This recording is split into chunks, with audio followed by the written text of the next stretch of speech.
नमस्कार दोस्तों, मेरा नाम है विमल सिंह बालाजी। स्टडी अड्डा में आप सभी का स्वागत है। तारीख आज आपकी है 16 सितंबर 2024 की।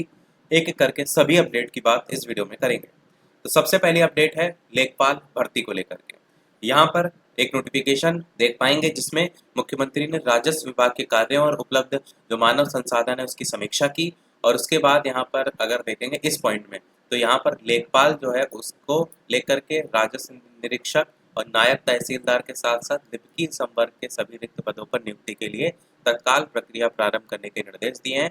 और यहाँ पर बाकी भी पॉइंट है काफ़ी, जिसमें 13 सितंबर को लेकर के सारी बातें जो है वो की गई हैं। और इसमें अगर आप नीचे तक जाएंगे तो यहाँ पर एक पॉइंट का जिक्र किया गया है कि इसके लिए केवल विभाग जो है उसके रिक्त पदों पर नई नियुक्ति की आवश्यकता है, बल्कि आवश्यकता अनुसार नवीन पदों का भी सृजन जो है वो किया जाए।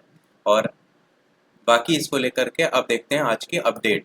तो ये आपकी आज की अपडेट है जिसमें क्या बताया गया है कि लेखपाल के 7,000 पदों जो हैं उसको लेकर के जो अधिसूचना है वो अगले माह एनबीटी जो है उससे न्यूज़ है लखनऊ से, जिसमें बताया गया यूपी अधीनस्थ सेवा जो चयन आयोग है यूपी ट्रिपल एस सी अगले महीने लेखपाल के पदों पर भर्ती जो है वो प्रक्रिया शुरू करेगा। प्रदेश में करीब 7,000 पदों पर लेखपाल की भर्ती की जानी है। सूत्रों के मुताबिक अक्टूबर के पहले हफ्ते में भर्ती के लिए विज्ञापन निकाले जाने को लेकर के भी तैयारी है। अभ्यर्थियों को विज्ञापन निकलने के बाद करीब 1 महीने का समय आवेदन करने के लिए मिलेगा और आवेदन मिलने के बाद लिखित परीक्षा आयोजित की जाएगी। सूत्रों के मुताबिक इस वित्तीय वर्ष के अंत तक भर्ती प्रक्रिया को पूरा करने को लेकर के भी यहाँ पर बताया जा रहा है। बाकी शुक्रवार को मुख्यमंत्री योगी आदित्यनाथ ने कुछ स्तरीय बैठक में राजस्व विभाग के खाली पदों पर जो भर्ती प्रक्रिया है वो जल्द शुरू करने को लेकर के निर्देश दिए, जो कि मैंने आपको ऊपर नोटिफिकेशन दिखाया भी। इसमें लेखपाल के साथ साथ लिपिकी संवर्ग के 2,000 पदों पर भी भर्ती की जाएगी। इन दोनों पदों पर भर्ती के लिए अधीनस्थ सेवा चयन आयोग को जल्द अधियाचन भी जो है वो भेजा जाएगा। बाकी अगली अपडेट की बात करते हैं। बाकी आपको क्या लगता है, क्या इतनी जल्दी आ जाएगा सारा नोटिफिकेशन? कमेंट में जरूर बताइएगा। अगली अपडेट आपकी है, इस बार 2 दिन हो सकती है पीसीएस प्रारंभिक परीक्षा। अभ्यर्थियों की संख्या के हिसाब से नहीं हो पा रहा है केंद्रों की व्यवस्था। प्रयागराज से न्यूज है जिसमें बताया गया पर्याप्त संख्या में केंद्र नहीं मिले तो 26 और 27 अक्टूबर को परीक्षा होगी। उत्तर प्रदेश लोक सेवा आयोग इस बार सम्मिलित राज्य प्रवर अधीनस्थ सेवा जो पीसीएस 2024 है उसकी प्रारंभिक जो परीक्षा है वो 2 दिन करा सकता है। और परीक्षा केंद्रों के लेकर पर्याप्त संख्या में व्यवस्था न होने के कारण ऐसा जो है वो किया जा रहा है। हालांकि आयोग जो है उसने एक ही दिन में परीक्षा कराने के लेकर के व्यवस्था करने में जुटा है, पर बात यही की गई है कि अगर व्यवस्था नहीं हो पाती है तो फिर ये 2 दिन आपको परीक्षा देखने को जो है वो मिलेगी। आगे आरओ प्रारंभिक परीक्षा 2023 में पेपर लीक की घटना के बाद शासन ने केंद्र निर्धारण के नियम काफी सख्त कर दिए। निजी स्कूल केंद्र जो कॉलेज को केंद्र बनाने पर रोक लगा दी गई। साथ ही शासन ने स्पष्ट कर दिया कि अगर अभ्यर्थियों की संख्या 5 लाख से ज्यादा है तो परीक्षा 2 दिनों में संपन्न कराई जा सकती है। प्रारंभिक परीक्षा पीसीएस की 2024 के लिए पर्याप्त संख्या में केंद्रों की व्यवस्था नहीं हो पा रही है और ऐसे में परीक्षा 26 और 27 अक्टूबर को 2 पालियों में होने को लेकर बात की गई। 9:30 से 11:30, 2:30 से 4:30। अगली अपडेट आपकी है भी इसी से संबंधित, जहां पर बताया गया 26-27 अक्टूबर को हो सकती प्री पीसीएस 2024 केंद्र निर्धारण में शक्ति निर्धारण आई अड़चन। अगली अपडेट आपकी 973 संस्कृत स्कूलों में जो शिक्षक है उनकी भर्ती कौन करेगा पता नहीं। नए आयोग को संस्कृत शिक्षकों के चयन की नहीं दी गई जिम्मेदारी। प्रयागराज से न्यूज है जिसमें बताया गया है कि संस्कृत जो विद्यालय है प्रदेश के 403 उसमें संस्कृत महाविद्यालय 570 माध्यमिक संस्कृत विद्यालयों में शिक्षकों की नियमित नियुक्ति कौन करेगा ये तय नहीं है। सरकार ने जो 28 मार्च 2018 को उत्तर प्रदेश माध्यमिक संस्कृत शिक्षा परिषद है उसको लेकर के जो 2009 में संशोधन के बाद सहायता प्राप्त जो विद्यालय है उनमें शिक्षकों के चयन का अधिकार उत्तर प्रदेश माध्यमिक शिक्षा सेवा चयन बोर्ड को दे दिया था।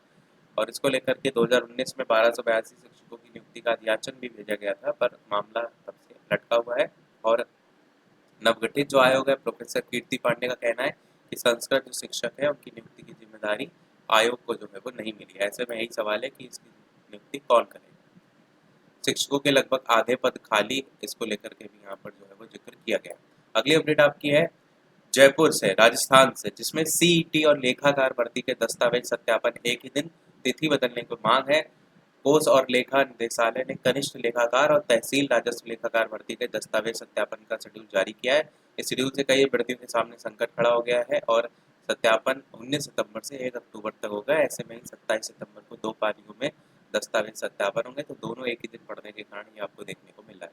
अगली अपडेट, मुक्त विश्वविद्यालय के पाठ्यक्रम का 30% हिस्सा होगा यूपी विशेष। नई शिक्षा नीति पर विशेष पाठ्यक्रम का 70% हिस्सा तैयार। प्रयागराज से जो है वो न्यूज है, इसमें 30% हिस्सा दिसंबर तक पूरा करके जनवरी सत्र से लागू होगा नया पाठ्यक्रम। अगली अपडेट, पावर कॉरपोरेशन से गेट से होगी सहायक अभियंता जो है उसको लेकर के भर्ती, जिसमें बताया गया है कि पावर कॉरपोरेशन और सभी विद्युत जो वितरण निगम है उसमें सहायक अभियंताओं का चयन graduate test in engineering GATE के जरिए होगा। गेट में प्राप्त अंकों के आधार पर सूची तैयार होगी। अब तक विद्युत सेवा आयोग के जरिए लिखित परीक्षा से भर्ती होती थी, पर ये अब आपका गेट के थ्रू होगी और यही गेट की भर्ती को लेकर के विरोध भी स्टार्ट हो गया। अगली अपडेट आपकी, जिसमें बताया गया है कि नया रिकॉर्ड बनाएगी यूपी पुलिस, एक साथ 60,000 अभ्यर्थियों को देगी प्रशिक्षण। लखनऊ से न्यूज है, जिसमें बताया गया है कि पीएससी की वाहिनियों पुलिस लाइन में भी प्रशिक्षण देने का इंतजाम किया गया है। महिलाओं के लिए भी अलग से इंतजाम किया गया है। प्लाटून कमांडर मांगे गए हैं।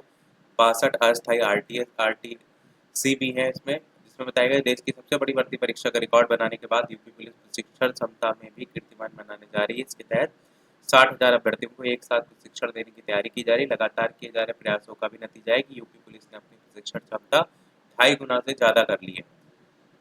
अगली अपडेट आपकी, जिसमें जो डायमंड लीग है, नीरज चोपड़ा जो है उन्होंने 87.86 मीटर फेंका जैवलिन। गोल्ड पाने वाले ग्रेनाडा के एंडरसन पीटर्स का जो थ्रो था वो 87.87 था। ये देखिए यहाँ 87 है पॉइंट में, यहाँ 86 है, मतलब मात्र 1 पॉइंट का जो है वो फर्क है। तो टूटे हाथ से भी डायमंड लीग में चांदी से चमके नीरज, 1 सेंटीमीटर से गोल्ड मेडल से जो है वो चूके। अब यहाँ पर देखिए बताया गया कि हाथ टूटने वाली बात खुद नीरज ने सोशल मीडिया पोस्ट के जरिए जो है वो जाहिर की है। यहाँ पर देखिए ऊपर एक्सरे भी दिया गया, ये वाली जो फिंगर है उसमें ये आपको ब्रेक होता हुआ देखने को मिलेगा। सेम यही मेरे साथ भी है, मैंने आपको एक वीडियो में दिखाया था, प्लास्टर चढ़ा हुआ है, यही उंगली मेरे भी टूटी है। आगे बात करें तो इसमें इनका जो रिकॉर्ड है वही बताया गया, 87.86 जो है मीटर जेवलिन फेंका और प्रैक्टिस के दौरान लेफ्ट हैंड में फ्रैक्चर था। मेन जो पूछा जाता है वो पॉइंट में वैल्यू पूछ ली जाती है 87.86 वाली, तो वो याद रख सकते हैं। तो सारी थी ये सारी अपडेट। वीडियो को समाप्त करने से पहले एक चीज़ आपसे ये भी कि जो बीपीएससी टीआरई 3.0 री एग्ज़ाम है उसको लेकर के हमने एक पोल कराया था, इसकी लिंक हमने टेलीग्राम चैनल पर भी भेज दी थी और इसी वीडियो के कमेंट में भी हम आपको लिंक दे देंगे। उस पर जितने भी नंबर फाइनल आंसर की के बाद आपके आ रहे हैं वो आप एक बार बता दीजिएगा, ताकि जो एक्सपेक्टेड कट ऑफ है उसका एक अनुमान जो है वो लगाया जा सके। बाकी कोई प्रश्न हो कमेंट में पूछ लीजिएगा। वीडियो लाइक शेयर सब्सक्राइब अवश्य कीजिएगा। टेलीग्राम से नहीं जुड़े हो बालाजी स्टडी डेटा सर्च करके जुड़ सकते हैं। मिलते हैं अगले अपडेट में, तब तक के लिए सभी को नमस्कार, जय हिंद।